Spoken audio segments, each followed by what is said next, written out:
Witajcie w trzecim odcinku treningu domowego Akademii Szermierzy. Dziś zajmiemy się kształtowaniem siły w warunkach domowych. Siła to najprościej rzecz ujmując zdolność do pokonywania oporu mechanicznego.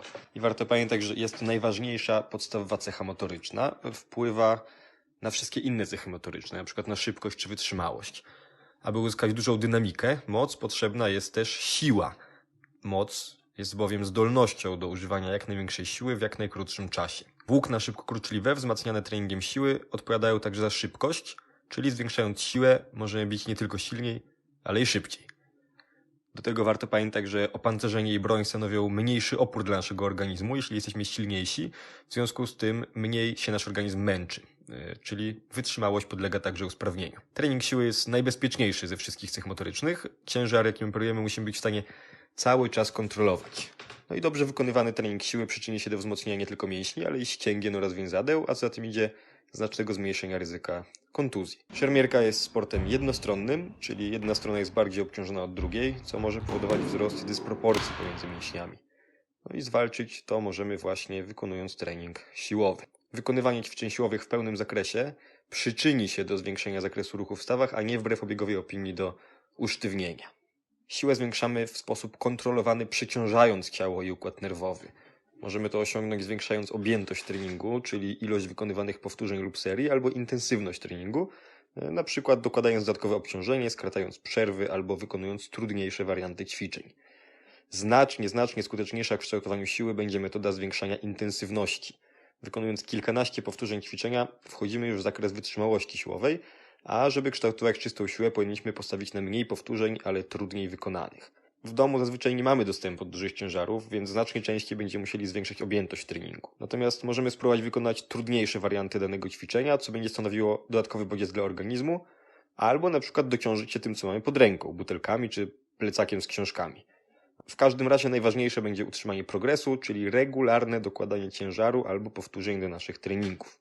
Warto jednocześnie pamiętać, że poprawa każdej cechy motorycznej następuje poprzez prosty schemat. Dajemy bodziec przez trening, a następnie organizm odbudowuje się silniejszy dzięki dobrej regeneracji, czyli na przykład diecie czy dobremu odpoczynkowi. W treningu siły więc nie zawsze więcej znaczy lepiej. Musimy dbać o silny bodziec dla organizmu, ale następnie dać mu możliwość odpoczynku. Ćwiczenia należy wykonywać tak, żeby cały czas czuć napięcie mięśni. Ważna jest zarówno faza koncentryczna, czyli skracanie mięśnia, jak i ekscentryczna, czyli rozciąganie mięśnia. Żeby bezpiecznie wykonać ćwiczenie, potrzebne jest uzyskanie odpowiedniego napięcia. Jest to stabilność. Czyli na przykład wykonując pompkę nie możemy pozwolić, żeby zapadł się odcinek lędźwiowy kręgosłupa. Musimy napiąć brzuch, co ustabilizuje tułów. Potrzebujemy też mobilności. Żeby zejść nisko w przysiadzie, musimy na przykład posiadać duży zakres ruchu w biodrach. Jeśli jakieś ćwiczenie sprawia nam trudność ze względu na brak stabilności lub mobilności, musimy zmniejszyć obciążenie albo wybrać jego łatwiejszy wariant. Liczba powtórzeń wykonywanych może się wahać od 1 do kilkunastu. W dużym uproszczeniu można powiedzieć, że powyżej 12 powtórzeń danego ćwiczenia wchodzimy w zakres wytrzymałości siłowej. Warto wtedy zwiększyć ciężar albo wybrać trudniejszy wariant ćwiczenia. Na przykład jeśli robisz z łatwością 15 zwykłych pompek, spróbuj zrobić pompki z nogami wyżej. Jeśli teraz robisz 5 powtórzeń, to bardzo dobrze, znaczy twój organizm otrzyma duży bodziec do wzrostu siły. Jeśli nie jesteśmy w stanie w warunkach domowych dołożyć ciężaru, zwiększajmy dalej liczbę powtórzeń. To też się przełoży na naszą sprawność. Nie istnieje jeden słuszny program treningowy. Rodzaj ćwiczeń, liczba powtórzeń, czas przerw, ciężar, wszystko to zależy od waszych indywidualnych możliwości. Zaproponuję jednak kilka zestawów dla różnych stopni zaawansowania. Są to zestawy full body workout, czyli treningi całego ciała. Skupiamy się w nich na największych partiach mięśniowych, nogach, plecach, klatce, barkach i brzuchu. Spróbujcie wybrać któryś i wykonać, ale po wykonaniu dostosujcie go do siebie. Jeśli było za łatwo, zwiększcie obciążenie lub liczbę powtórzeń, albo skróćcie przerwy lub wybierzcie trudniejsze ćwiczenia. Jeśli było za ciężko, spróbujcie wykonać łatwiejszy zestaw. Pamiętajcie też, że trening siły to co innego niż wytrzymałość. Nie musimy wcale po takim treningu być niesamowicie zajechani, ale musimy czuć, że przećwiczyliśmy solidnie mięśnie. Skuteczność treningu siłowego liczy się regularnym progresem, a nie poziomem zmęczenia czy zakwasów. Zanim zaczniecie rozgrzewkę, wybierzcie najpierw jeden zestaw i zapoznajcie się z ćwiczeniami, jakie was czekają. Kiedy już będziecie wiedzieli, co i jak robić, wykonajcie rozgrzewkę i trening. W razie pytań oczywiście śmiało piszcie na grupie lub na Patreonie.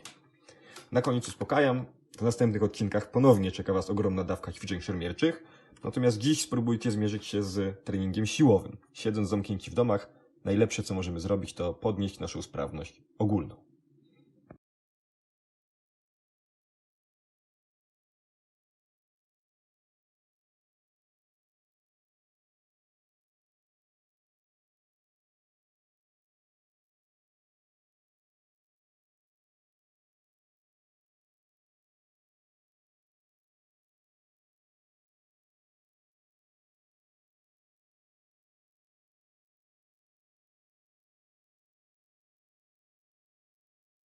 Rozgrzewka przed treningiem siłowym będzie się troszkę różniła od szermierczej, ale też nie będzie jakaś drastycznie inna.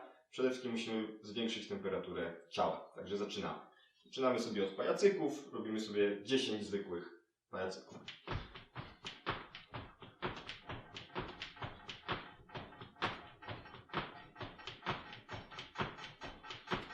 I po 10 zwykłych, 10 bokserskich od razu.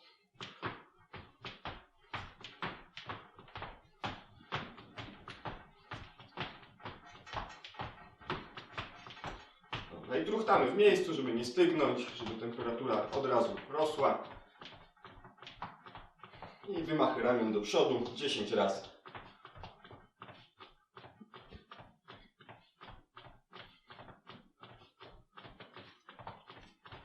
Do tyłu 10.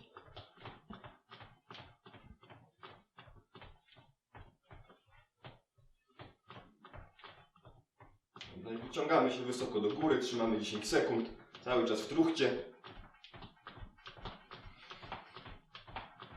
Jak najmocniej na boki.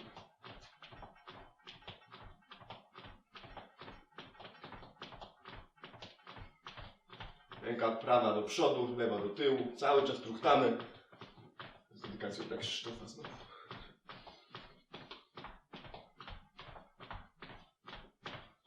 I lewa do przodu.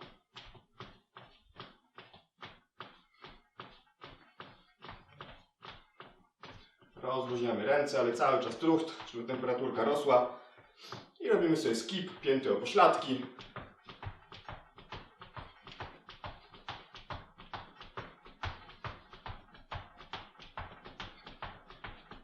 I kolanka wysoko.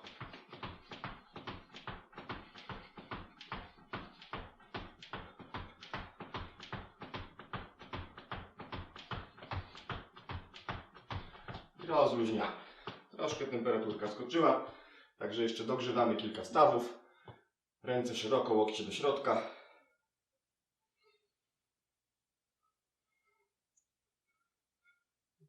I na zewnątrz.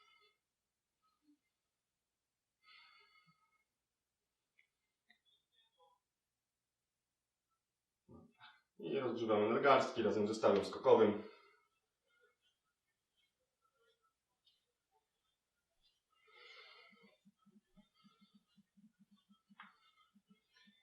Nadgarstki w drugą stronę kręcimy i druga noga.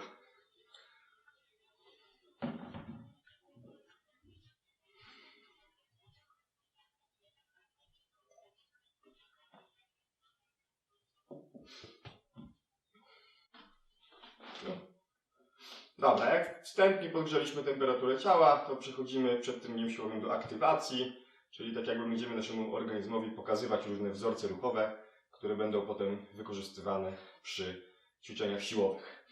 Aktywacje możemy wykonywać najróżniejsze, nie muszą to być te, które ja pokażę, możecie wymyślić inne. Chodzi o to, żeby wczuć się w napięcie mięśni przed zaczęciem treningu. Pokazujemy przykładowe, żeby aktywować pośladki, wznosy bioder leżąc na ziemi. Podnosimy wysoko biodra, chwila pauzy i do dołu. I tak 15 razy.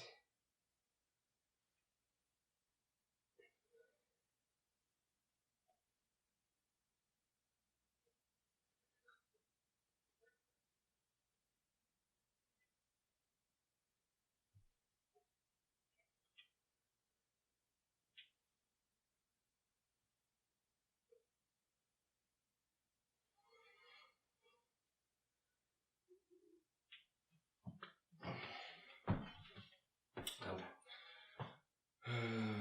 Żeby aktywować brzuch, żeby już tutaj był cały kor spięty, możemy sobie też różne wykonać ćwiczenia na rozgrzewkę, planki, czyli deski albo tak zwany hollow, czyli taki bananek. Składziemy się na ziemi i teraz będziemy mieć oderwane barki od ziemi, głowa troszkę uniesiona i też podnosimy nogi do góry i trzymamy.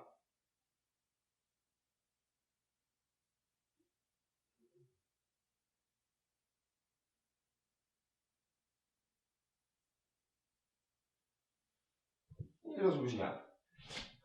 A to ćwiczenia rozgrzewkowe, także jak już czujemy, że robi się bardzo męcząco, to przerywamy. One mają tylko i wyłącznie pomóc nam się dogrzać, a nie jeszcze zajechać.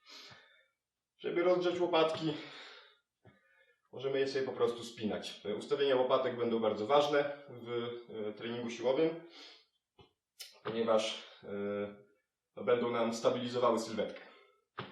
Bardzo często siedząc przed komputerem, te łopatki idą do przodu, czy całe barki. To jest tak zwana protrakcja.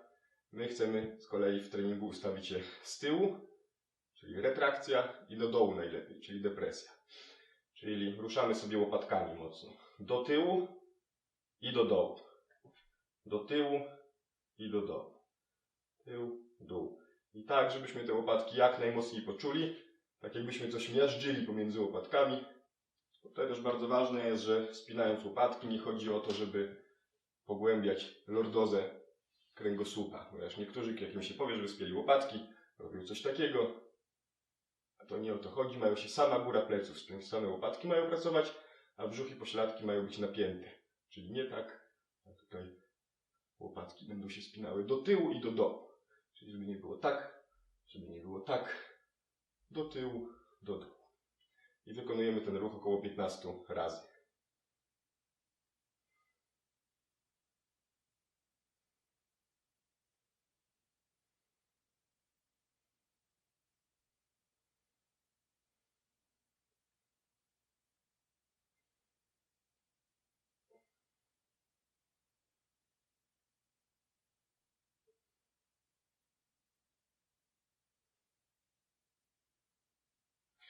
Po wykonaniu różnych aktywacji przechodzimy sobie do mobilizacji, czyli jeśli gdzieś jesteśmy sztywni, gdzieś jesteśmy spięci, powinniśmy sobie to troszkę rozruszać. Raczej nie rozciągamy się statycznie przed treningiem siłowym, bo to nam mięśnie będzie osłabiało. Jak już, to na trening rozciągania statycznego poświęcamy albo osobną sesję treningową, albo rozciągamy się na koniec treningu. Natomiast tutaj w tym wypadku potrzebujemy mobilizacji, czyli z jednej strony troszkę rozciągnięcia mięśni, z drugiej strony zwiększenia przestrzeni w stawach. No i na przykład bardzo często pospinane od całego dnia siedzenia mamy stawy biodrowe, także kilka pomysłów, jak te stawy biodrowe rozruszyć. Przyjmujemy sobie pozycję przysiadu i głęboko w tym przysiadzie siedzimy. Nie każdy będzie w stanie w takim przysiadzie wytrzymać, także być może będzie musiał znaleźć jakąś prostszą mobilizację, ale kto może, próbujemy. Całe stopy są przyklejone do ziemi, nie mogą się odrywać. Kolana nie mogą iść do środka, tylko rozwodzimy na zewnątrz, tak żeby kolana szły razem z palcami. Czyli palce też nie za szeroko, raczej przed siebie, ewentualnie kilka stopni na zewnątrz. Czyli cały czas rozpychamy kolana i staramy się nie być zgarbieni, tylko się w miarę możliwości wyprostować.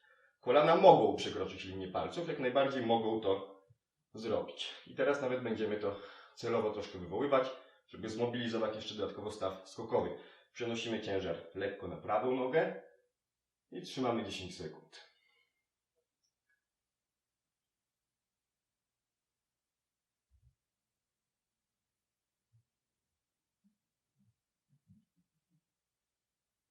I potem na lewą nogę.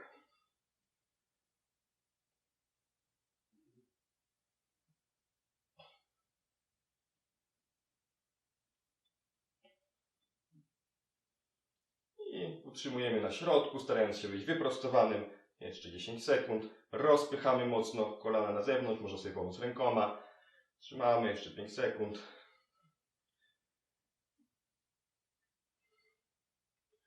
I rozluźniamy.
Najprostsze ćwiczenie, jakie możemy w domu wykonać, to będzie wykrok. Stajemy sobie z jedną nogą z przodu, drugą z tyłu i będziemy opuszczali ciężar ciała do dołu i wracali nim do góry. Ważne jest, żeby w kontrolowany sposób się opuścić i w kontrolowany i dość dynamicznie się podnieść z powrotem. Czyli opuszczam i podnoszę.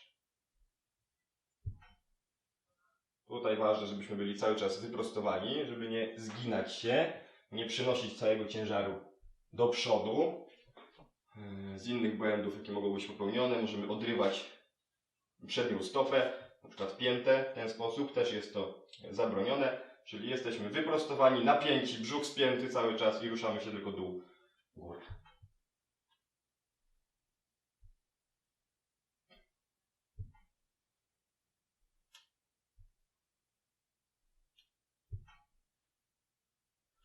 Dobra, przechodzimy do ćwiczeń na górę. Zaczniemy sobie robić teraz pompki.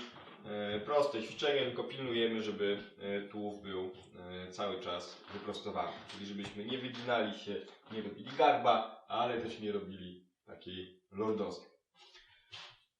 Co do szerokości ustawienia rąk, to już zależy indywidualnie od preferencji, ale warto, jak położymy ręce na ziemi, to do tego będzie jeszcze troszkę spiąć łopatki, bo w ten sposób zaasekurujemy barki, żeby te barki nie były wypchnięte, tylko żeby łopatka była trochę spięta. Czyli stabilizujemy sylwetkę, spinamy łopatki i schodzimy sobie do dołu.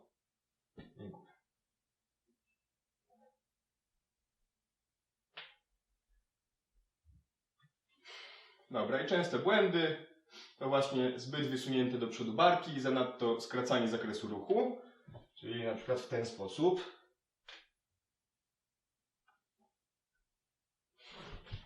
Albo załamanie tutaj się tego lędźwiowego odcinka kręgosłupa.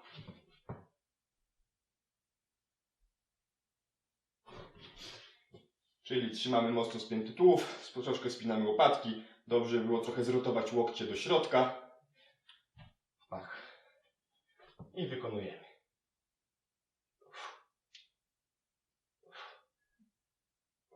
Trzeba się będzie położyć na brzuchu i teraz będziemy wykonywać taki ruch rękoma troszkę jakbyśmy płynęli. Ręce będą z przodu i cały czas na spiętych łopatkach będziemy je przesuwać do tyłu i do przodu z powrotem. Do tyłu i do przodu. Kładziemy się i teraz lekko podnosimy tułów, ale przez spięcie łopatek tylko właściwie. Czyli nie chodzi o to, żeby się wygiąć w łuk, ale tylko spinamy łopatki i przenosimy sobie ręce.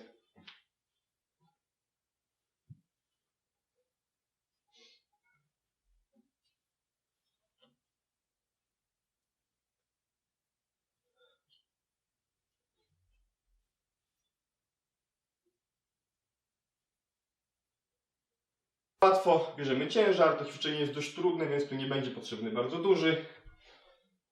Na przykład 2 wody. I teraz spinamy łopatki, ale nie wyginamy się mocno, tylko spięte łopatki.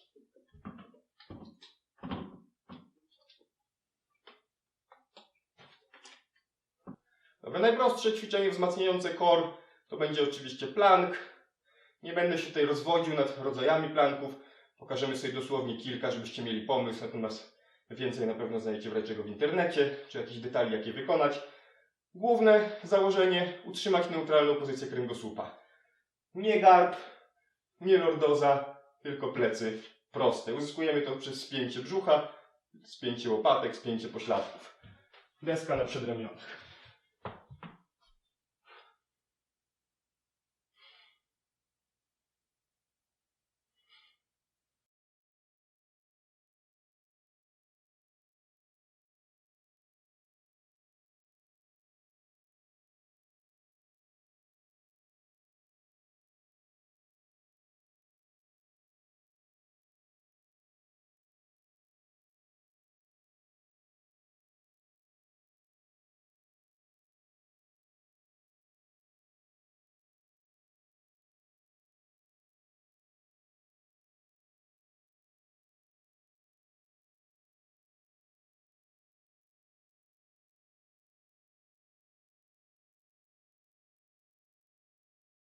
Najprostsze ćwiczenie, jakie możemy w domu wykonać, to będzie wykrok.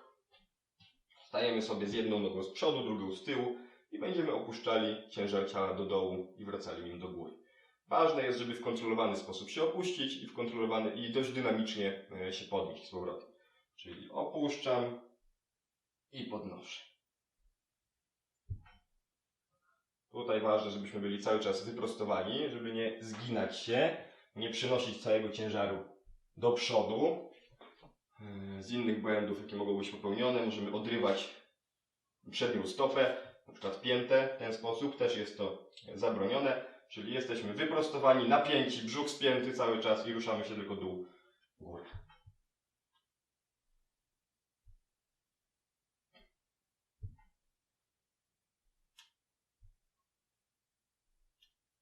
Możemy, jeśli ćwiczenie jest za łatwe, zwiększać ilość serii, ilość powtórzeń, no ale najlepiej będzie dołożyć jakiegoś ciężaru. Ciężar możemy uzyskać na przykład wykorzystując butelki z wodą, żeby ten wykrok był bardziej efektywny, żebyśmy lepiej mięśnie zaangażowali. Natomiast butelki mają ten minus w stosunku do hantli, że są dość duże, czyli albo wykorzystując ten ciężar skrócimy troszkę zakres ruchu, bo nie opuścimy się do samego dołu, albo musimy pomyśleć, jak je złapać inaczej. Możemy na przykład spróbować złapać je w ten sposób.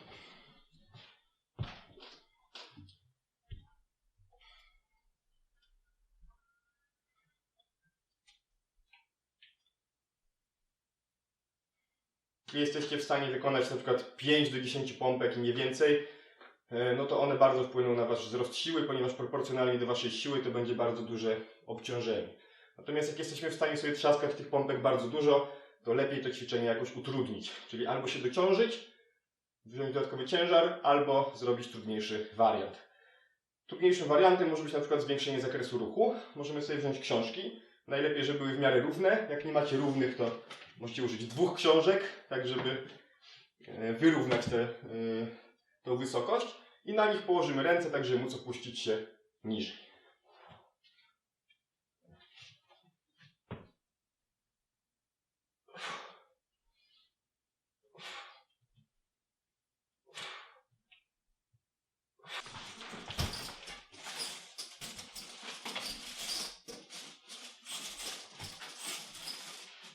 Kolejny wariant wiosłowanie, wykorzystując wody i kij od mopa. Możemy oczywiście wziąć mniej tego ciężaru. Możemy założyć wody 5-litrowe, możemy założyć jakieś siatki i do nich włożyć ciężar, także tutaj wysilcie wyobraźnię, naprawdę jest dużo wariantów. Takie nasze narzędzie treningowe. Podnosimy, prostujemy się najpierw, pochylamy tułów i teraz nasz kij będzie szedł cały czas po nogach. Łopatki spinamy i dociągamy do brzucha.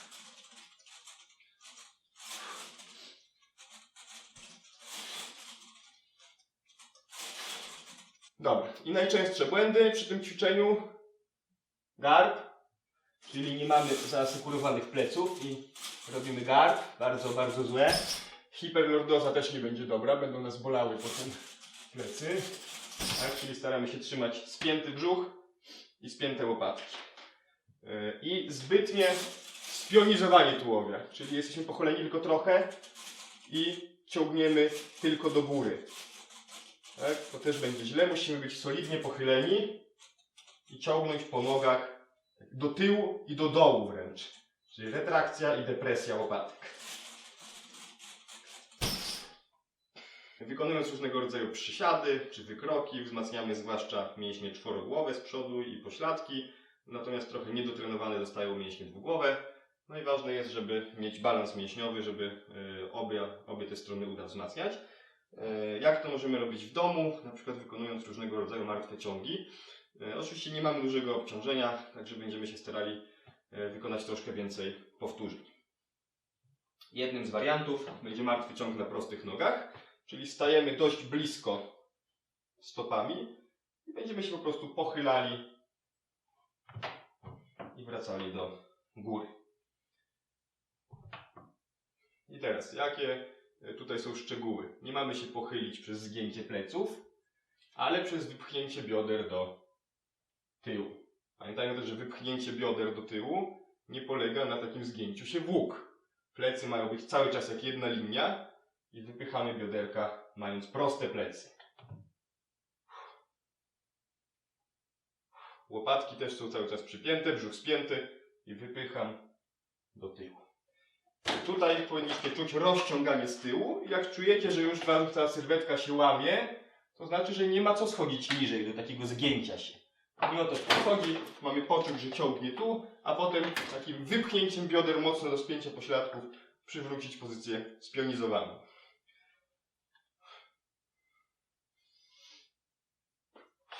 Zobaczcie, że ciężar cały czas jest blisko nóg. Nie daję go gdzieś tam do przodu, tylko cały czas blisko nóg. Jeśli możemy opuścić się niżej, bo jesteśmy bardzo mobilni. Oczywiście możemy sobie złapać w ten sposób.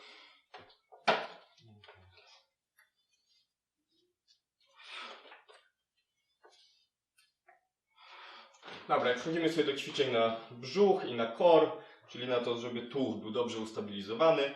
W większości ćwiczeń, jakie wykonaliśmy, w większości były to ćwiczenia wielostawowe, które wymagają spięcia brzucha, spięcia tego core, tak żeby on cały czas stabilizował tułów, żebyśmy się nie ustawili w jakieś dziwne pozycje. Natomiast teraz takie ćwiczenia dedykowane pod to. Fajne ćwiczenie, tak zwany wood chopper, czyli jakbyśmy rąbali drewno, wymaga od nas takiego ruchu trochę mieczowego, także szczególnie dla szermierzy historycznych może być przydatne. Łapiemy sobie jakiś ciężarek, może być mniejszy oczywiście, może to być butelka z mniejszą wodą, to już jak kto woli. I będziemy wykonywali taki balans z jednej nogi na drugą, natomiast jeszcze do tego wymachując tą butelką wody. Czyli tu jesteśmy skumulowani, napięci, ciężar na prawej nodze i następnie wymach na drugą stronę. I powrót. Ciężko trzymać.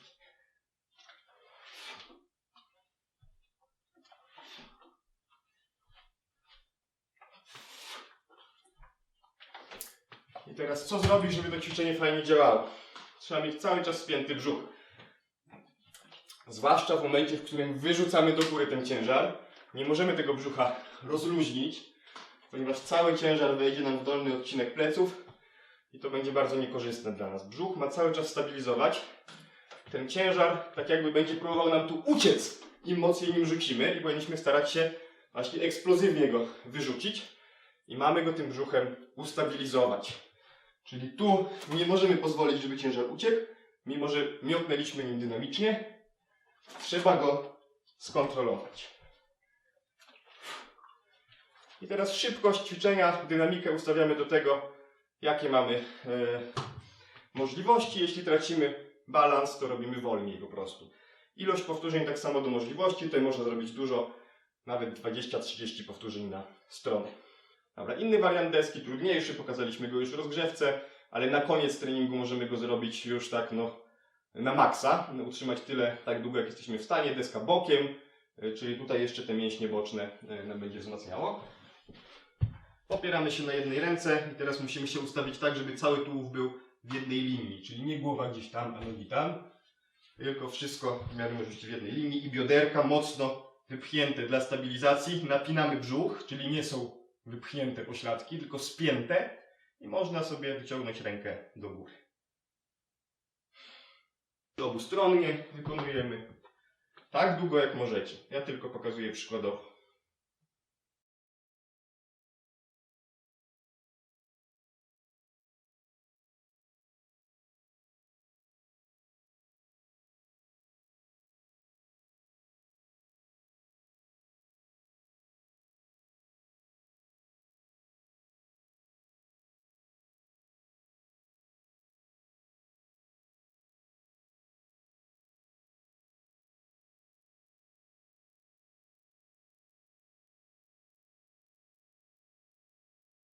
Teraz sobie spróbujemy takie przysiady bułgarskie. Musimy sobie o coś zahaczyć jedną nogę. Może to być fotel, stołek, taboret, cokolwiek. Jedna noga będzie zahaczona, druga będzie na podłodze. I teraz sobie schodzimy nisko, opuszczając się tak, żeby prawie dotknąć kolanem do ziemi i wracamy. Czyli teraz większość pracy przyjmie jedna noga. Bardzo ważne będzie tutaj, żeby nie przechylać się za bardzo do przodu znowu, tylko zejść sobie dół, góra. Także tutaj w udzie poczujecie dość silne rozciąganie wtedy. Stabilizujemy mocno tułów.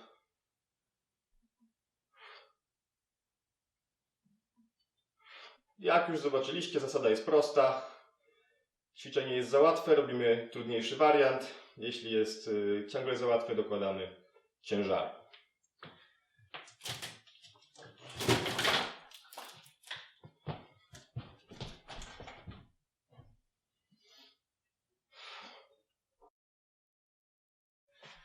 I teraz, jeśli ćwiczenie ciągle będzie za łatwe, dalej zwiększamy poziom trudności. Możemy nogi jeszcze wznieść wyżej niż ręce, ale cały czas ręce trzymając na podwyższeniu, żeby był i wyższy zakres ruchu, i jeszcze dodatkowe utrudnienie.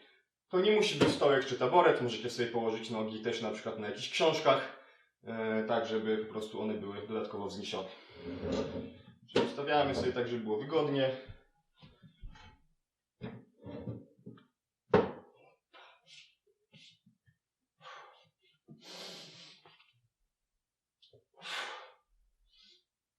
Wykonując różnego rodzaju przysiady czy wykroki, wzmacniamy zwłaszcza mięśnie czworogłowe z przodu i pośladki, natomiast trochę niedotrenowane zostają mięśnie dwugłowe. No i ważne jest, żeby mieć balans mięśniowy, żeby obie te strony uda wzmacniać. Jak to możemy robić w domu, na przykład wykonując różnego rodzaju martwe ciągi. Oczywiście nie mamy dużego obciążenia, także będziemy się starali wykonać troszkę więcej powtórzeń. Jednym z wariantów będzie martwy ciąg na prostych nogach. Czyli stajemy dość blisko stopami i będziemy się po prostu pochylali i wracali do góry. I teraz wariant trudniejszy. Jeśli nie sprawia nam problemów wykonanie w ten sposób dużo powtórzeń, możemy oczywiście próbować dokładać ciężaru, biorąc więcej tych butelek z wodą do ręki. Tutaj już wysilcie kreatywność swoją. Natomiast możemy tę wersję wykonać też jednonóż i to przy okazji nam będzie ćwiczyło stabilizację. I będzie to taka wersja jaskółki. Takiego martwego ciągu jednonóż. Jedna noga.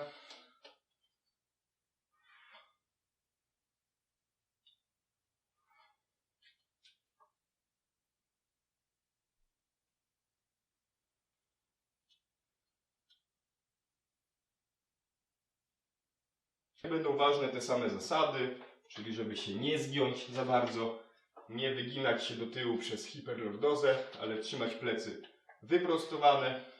I jeśli tracimy cały czas balans, jeśli się przewracamy, znaczy ćwiczenie jest za trudne dla nas, musimy wrócić do łatwiejszej wariacji. Będzie trochę trudniej, ponieważ to wymaga większej stabilności. Też to jest dla nas większa okazja, żeby zwalczyć dysbalans mięśniowy, ponieważ zawsze jedna ręka jest silniejsza od drugiej. W tym wypadku one będą pracowały osobno, ta silniejsza nie będzie odbierała tej słabszej. Czyli to jest też taki trudniejszy wariant ćwiczenia.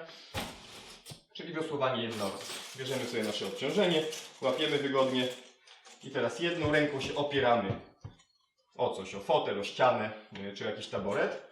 Ustawiamy się w pozycji takiego wykroku, dość szeroko.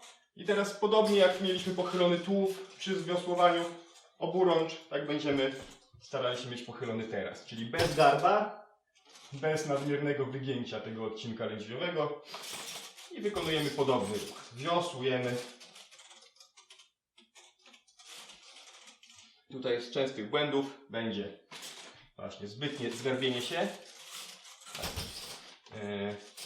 Wychodzenie łokcia na zewnątrz, a nie blisko ciała. Łokieć staramy się prowadzić blisko ciała, a nie w ten sposób.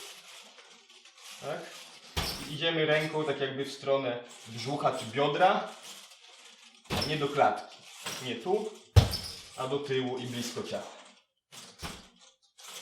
I wczuwamy się oczywiście, żeby zacząć ruch z łopatek. Czyli te łopatki mają się ruszać i potem ręka dociąga. Dobra, i na koniec też takie hardkorowe ćwiczenie, wariacja deski, czy popularnego na siłowni ćwiczenia z kółeczkiem, w którym będziemy się wysuwać do przodu i wracać rękoma do nóg. Trudność polega na tym, że trzeba cały czas utrzymać spięty brzuch i plecy. One się pod żadnym pozorem nie mogą załamać. Jeśli czujecie, że plecy nie utrzymują, czy brzuch, znaczy to ćwiczenie jest za trudne i trzeba wrócić do łatwiejszych wariantów. Ustawiamy sobie na ręczniku ręce i tu warunkiem jest posiadanie paneli czy dość śliskiej podłogi. Jeśli macie jakieś dywany, no to ciężko wam to będzie wykonać. Ustawiamy ręce, możemy być na kolanach, spinamy bardzo mocno brzuch i lecimy rękoma do przodu. I wracamy.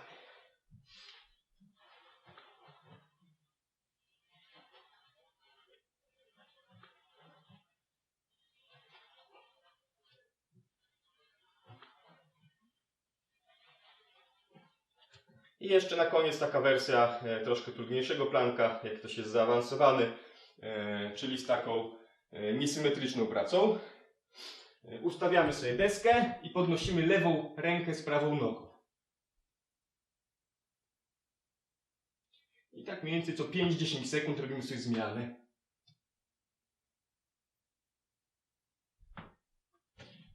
Jeśli zwykła deska jest dla Was za łatwa, to może być też taki fajny wariant.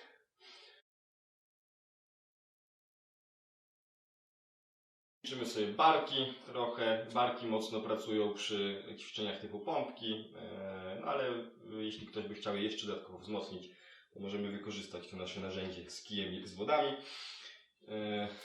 Trzymamy sobie sztangę, czy trzymamy sobie ten nasz kij oparty o klatkę i będziemy wznosić go do góry, tak żeby nie strącić tych wód oczywiście. I potem opuszczamy. I tutaj co będzie ważne, żebyśmy nie wygięli się, tylko żeby brzuch był cały czas spięty.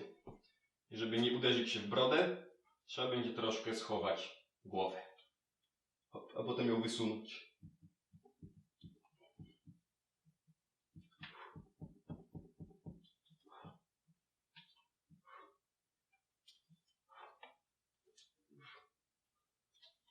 Możemy sobie włożyć wodę do siatek, zwykłych butelek i podobne ćwiczenie wykonywać tak jakbyśmy mieli hantle, czyli wyciskamy sobie nad głowę buteleczki.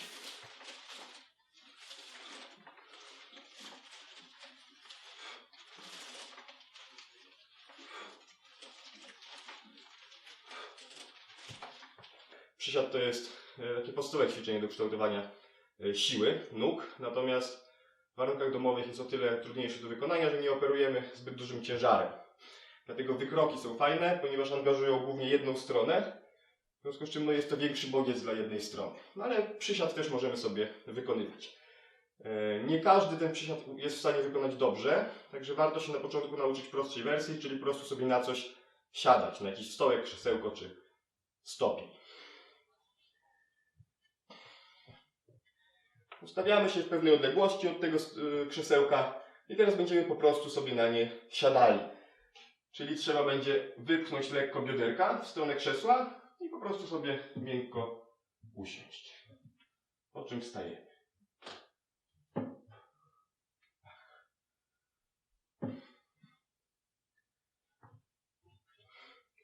Co będzie ważne w przysiadzie?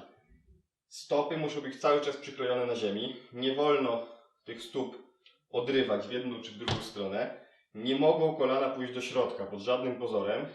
Kolana muszą być w rotacji zewnętrznej, czyli kolana muszą cały czas być rozpychane na boki. Kolanka muszą iść zgodnie z linią palców. Mam na myśli, że nie może iść kolano do środka, palce na zewnątrz.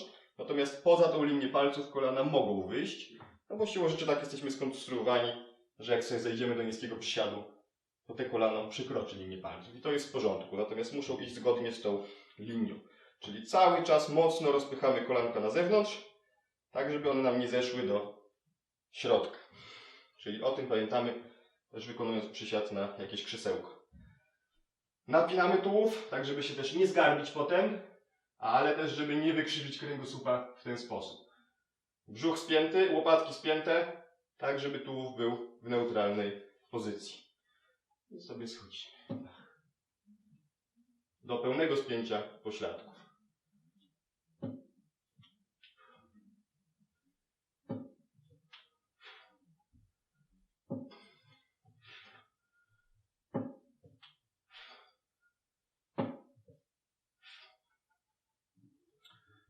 Dobra, i częste błędy, jakie mogą być wykonane. Zgięcie kręgosłupa, pochylenie się zanadto, to znaczy, że nie spięliśmy odpowiednio łopatek. Hiperlordoza schodząc, czyli w ten sposób wykonanie ćwiczenia, to znaczy, że nie spięliśmy brzucha wystarczająco. Albo kolana schodzące do środka, to znaczy, że nie uzyskaliśmy wystarczającej rotacji zewnętrznej, czyli musimy mocno rotować na zewnątrz. na prostym tułowiu.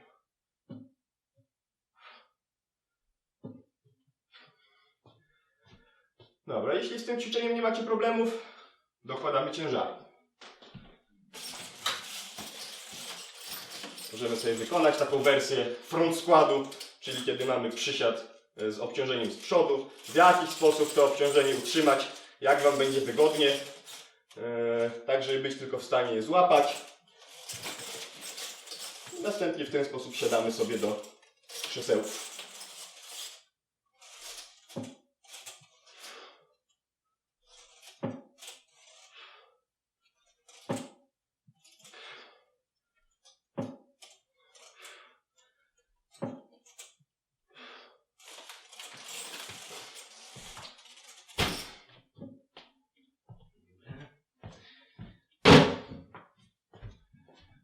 Jak opanowaliśmy przysiad do krzesełka, możemy spróbować zwykły przysiad taki pełnozakresowy, czyli znowu będzie dość podobnie, tylko będziemy opuszczać się niżej.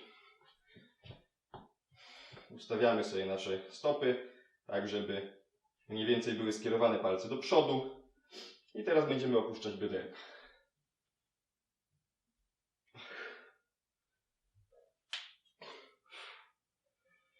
No i tutaj najczęstsze błędy będą bardzo podobne jak przy przysiadzie na krzesło, tylko że będą jeszcze bardziej wychodziły, ponieważ będziemy schodzić niżej. Może być sytuacja, w której się zgarbimy. Nie powinniśmy tak przysiadu wykonywać, plecy mają być usztywnione. Może być sytuacja, w której zaczniemy robić hiperlordozę. Też to znaczy to, że brzucha nie spięliśmy odpowiednio mocno. I pilnujemy, żeby kolana nam się nie zapadły do środka, tylko rozpychamy je na zewnątrz. Ustawienie stóp to jest kwestia dość indywidualna, czy troszkę szerzej, czy wężej, ale nie powinny być palce zbyt szeroko ustawione, tak? Bo wtedy nie uda Wam się kolan tak mocno rozwodzić. Czyli stopy do przodu albo kilka stopni, 10-15 na zewnątrz. Dobra, no i znowu jest za łatwo, no to dokładamy ciężaru, wykonujemy sobie przysiad z dodatkowym obciążeniem, pełnozakresowy. Napinamy mocno łopatki, spinamy brzuch, nabieramy powietrza i schodzimy nisko.